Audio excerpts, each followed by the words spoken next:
Hello friends, എന്തൊക്കെയുണ്ട് വിശേഷം? എല്ലാവരും സുഖമായിട്ട് ഇരിക്കുന്നല്ലോ. ഇന്നലെ ഒരു മൂവി കണ്ടു, ഗുരുവായൂർ അമ്പലനടയിൽ. പൃഥ്വിരാജ്, ബേസിൽ പ്രധാന വേഷങ്ങൾ അഭിനയിച്ച ഗുരുവായൂർ അമ്പലനടയിൽ എന്ന മൂവി കാണാനിടയായി. സോറി, വളരെ വിഷമത്തോടെ പറയട്ടെ, ഇത്രയും മോശം സിനിമ ഞാൻ എൻ്റെ ജീവിതത്തിൽ കണ്ടിട്ടില്ല. പിന്നെ മോശം റിവ്യൂ പറയുകയാണെന്ന് കരുതിയിട്ട് എന്നെ ആരും ഏറി കയറ്റാനും എന്താ പറയുന്നത്, സിനിമയെ തകർക്കാൻ നോക്കുകയാണെന്നൊന്നും പറയരുത്. നമ്മൾ പൈസ കൊടുത്ത് കണ്ടു കഴിഞ്ഞാൽ ആ സിനിമ കൊള്ളാമെങ്കിൽ കൊള്ളാമെന്ന് പറയും, കൊള്ളത്തില്ലെങ്കിൽ കൊള്ളത്തില്ല എന്ന് പച്ചിക്കാന്ന് പറയും. അതുകൊണ്ട് ആരും പിണങ്ങിയിട്ടൊന്നും കാര്യമില്ല. പടം വളരെ മോശമാണ്. തട്ടിക്കൂട്ട് കോമഡി എന്ന് വേണേൽ പറയാം. തട്ടിക്കൂട്ട് കോമഡി സിനിമ. അതല്ലാതെ വേറെ ഒന്നുമില്ല ഇതിനകത്ത്. ചുമ്മാ പോയി ഇരുന്ന് കണ്ടാൽ സിനിമ കണ്ടിട്ട് ഇറങ്ങിപ്പോരാം. ഒരു ഫീലിംഗും ഇല്ല.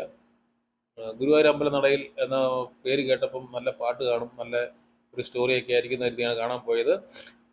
വിഷമത്തോടെ പറയട്ടെ, ഇത്രയും മോശം പാട്ടുകളുള്ള ഒരു സിനിമ ഈ അടുത്ത കാലത്തെങ്ങും ഇറങ്ങിയിട്ടില്ല.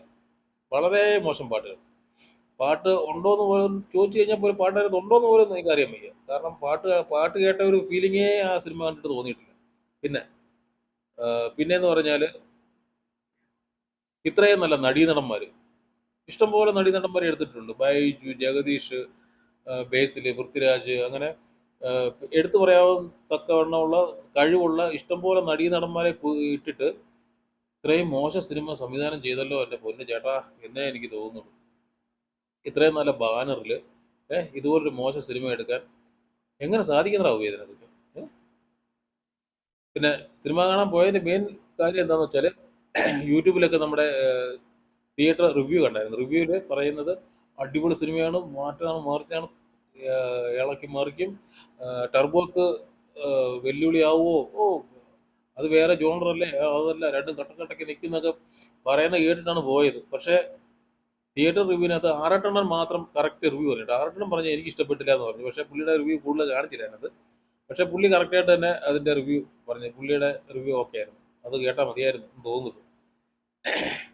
എൻ്റെ കഥ എന്താണെന്ന് വെച്ചാൽ, ബേസിൽ കല്യാണം കഴിക്കാൻ വരുന്ന പെൺകുട്ടി പൃഥ്വിരാജിൻ്റെ സഹോദരിയാണ്. അങ്ങനെ കല്യാണമൊക്കെ ഫിക്സായി ഇരിക്കുമ്പോഴത്തേന് അറിയുന്നു ബേസിലിനെ തേച്ചിട്ട് പോയ പെൺകുട്ടിയാണ് പൃഥ്വിരാജിൻ്റെ ഭാര്യ എന്നത്. പിന്നെ അതറിയുമ്പോൾ ഉണ്ടാകുന്ന ഒരു കോംപ്ലിക്കേഷനും ഉടക്കും പിണക്കവും, കല്യാണം മുടക്കാൻ ശ്രമിക്കലും, കല്യാണം കഴിക്കുന്നില്ല എന്ന് പറയാലും, പിന്നെ അങ്ങോട്ടും അങ്ങോട്ടും പിന്നെ തെറ്റിദ്ധാരണയാവുന്നു. അത് പിന്നെ കല്യാണത്തിലേക്ക് എത്തുന്നതാണ് സിനിമ. ക്ലൈമാക്സ് ഒക്കെ എന്ന് പറഞ്ഞാൽ മറ്റേ നമ്മുടെ ഗോഡ് ഫാദർ സിനിമയുടെ സെയിം ക്ലൈമാക്സ് പോലെ തോന്നി കണ്ടു കഴിഞ്ഞപ്പോഴത്തേന്. അതുപോലെയൊക്കെയാണ് എടുത്തു വെച്ചിരിക്കുന്നത്. അതിനകത്ത് കാലിമാലയം കൊണ്ട് നാട്ടുകാർ ഓടുമ്പോൾ, വീട്ടുകാരൊക്കെ ഓടുമ്പോഴത്തേന് ഇതിനകത്ത് എന്താ പറയുന്നത്, ഒരു ഡ്രോണാണ് ഇത് കൊണ്ട് പോകുന്നത്, തന്നെ മാലയം കൊണ്ട് പോകുന്നത്. എന്നിട്ട് ഡ്രോൺ അവിടെ അവനെ പോയി അവിടെ അനങ്ങാതെ നിൽക്കുകയാണ്. അനങ്ങാതെ നിന്നിട്ട് അവസാനം ബേസിൽ മാലയൊക്കെ തട്ടിയെടുത്ത് കെട്ടുന്നു. അങ്ങനെ കല്യാണം നടക്കുമ്പോഴത്തേക്ക് അപ്പുറത്ത് പെണ്ണിൻ്റെ ആങ്ങളെ പൊരിഞ്ഞടി. എന്തിനാണ് ആ അടി അടിക്കുന്നത്? എന്തിനാണ് അടിക്കുന്നത്? ആരെയാ അടിക്കുന്നത്? ഒരു പിടിയും കിട്ടിയില്ല മോനെ. ആ ഫൈറ്റ് എന്തിനാ അവിടെ എനിക്ക് മനസ്സിലായില്ല. അവിടെ എന്തിനാണ് ആ ഫൈറ്റ് സീൻ കുത്തി കയറ്റിയതെന്ന് എത്ര ആലോചിച്ചിട്ടും അതിന്റെ ലോജിക്ക് മനസ്സിലാകുന്നില്ല. പിന്നെ ലോജിക്കിനെ പറ്റി പറയുകയാണെങ്കിൽ ഒരു ലോജിക്കില്ലാത്ത സിനിമ ആയിപ്പോയി. അതുകൊണ്ട് പിന്നെ ഇങ്ങനെ ലോജിക്കില്ലാത്ത സീനുകൾ കണ്ടാലും മൈൻഡ് ചെയ്യേണ്ട എന്ന് പറയാനുള്ളൂ. അപ്പുറത്ത് താലികെട്ട്, ഇപ്പുറത്തടി. അപ്പുറത്ത് താലികെട്ട് അല്ല, അതിന്റെ അപ്പുറത്ത് പാല് കാച്ച്, ഇവിടെ ഓപ്പറേഷൻ തിയേറ്റർ, അങ്ങനല്ലേ? ഇവിടെ ആശുപത്രി, അവിടെ താലികെട്ട്. ഇവിടെ അല്ല, അവിടെ പാല് കാച്ചൽ, ഇവിടെ താലികെട്ട്. അവിടെ പാല് കാച്ചൽ, ഇവിടെ താലികെട്ട് എന്ന് പറഞ്ഞാല് അവിടെ അടി, ഇവിടെ താലികെട്ട്. പൃഥ്വിരാജിന്റെ വളരെ മോശം സിനിമ എന്നേ ഇതേ പറ്റി പറയാനുള്ളൂ. ഈ നീ എന്താ ഈ കുന്തം വിഴുങ്ങിയ പോലെ നിൽക്കുന്നതെന്നൊക്കെ ചോദിക്കത്തില്ലേ നമ്മൾ? അങ്ങനത്തെ ആളെ കാണണമെങ്കിൽ ഈ മൂവി കണ്ട, ഈ മൂവിയിലെ നായികയെ കണ്ടാൽ മതി. ഒരു എക്സ്പ്രഷൻ ഇല്ല. ഇത്രയും വലിയ കോംപ്ലിക്കേഷൻ ആ സിനിമയുടെ ആദ്യം മുതൽ അവസാനം വരെ ഇത്രയും വലിയ കോംപ്ലിക്കേഷനിൽ കൂടെ പോവാണ്. കോംപ്ലിക്കേഷന്റെ മെയിൻ ആള് ഈ നായികയും കൂടെയാണ്. ഒരു എക്സ്പ്രഷനും ഇല്ല. കുന്തം വിഴുങ്ങിയ നിപ്പാണ്. കണ്ണും മിഴിച്ച് കുന്തം വിഴുങ്ങിയ പോലെ നിൽക്കുക. ഒരു എക്സ്പ്രഷനും ഇല്ല, ഒരു ഫീലിങ്ങും ഇല്ല. എന്താ, എങ്ങനെ സാധിക്കുന്നതാ ഇതൊക്കെ? പിന്നെ ആവശ്യമില്ലാത്ത കുറെ നടീനടന്മാരുണ്ട്. അവരുടെ ചുമ്മാ വളുപ്പ് വളുപ്പ് എന്ന് പറഞ്ഞാൽ പോരാ, പക്ക വളുപ്പ്. പിന്നെ പിന്നെ പടത്തെ പറ്റി മോശം റിവ്യൂ പറഞ്ഞെന്ന് പറഞ്ഞിട്ട് എന്നെ ആരും ഏറി കയറ്റാൻ പറ്റരുത്.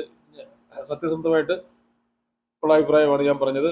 അപ്പം നിങ്ങൾ പറയും സിനിമ വ്യവസായമാണ്, അത് പലരുടെയും തൊഴിലാണ്, ചോറാണ്, അതൊക്കെയാണ്. പക്ഷേ സിനിമയിൽ തൊഴിലെടുക്കുന്നവർക്ക് മാന്യമായ ശമ്പളം കിട്ടുന്നുണ്ട്, ഒരു പ്രശ്നമില്ല. അവർ ജോലി ചെയ്യുന്നു, ശമ്പളം മേടിക്കുന്നു, വീട്ടിൽ പോകുന്നു. നമ്മൾ ശമ്പളം മേടിക്കുന്നു, ആ ശമ്പളത്തിൽ കാശ് എടുത്ത് ടിക്കറ്റ് എടുത്ത് സിനിമ കാണാൻ ചെന്ന് കഴിഞ്ഞാൽ എനിക്ക് വേറെ ആരും ശമ്പളമൊന്നും കൂലിയൊന്നും തരുന്നില്ല, എൻ്റെ കാശ് പോയത് മിച്ചം. അതുകൊണ്ട് അഭിപ്രായം പറയാനുള്ള സ്വാതന്ത്ര്യമുണ്ട്.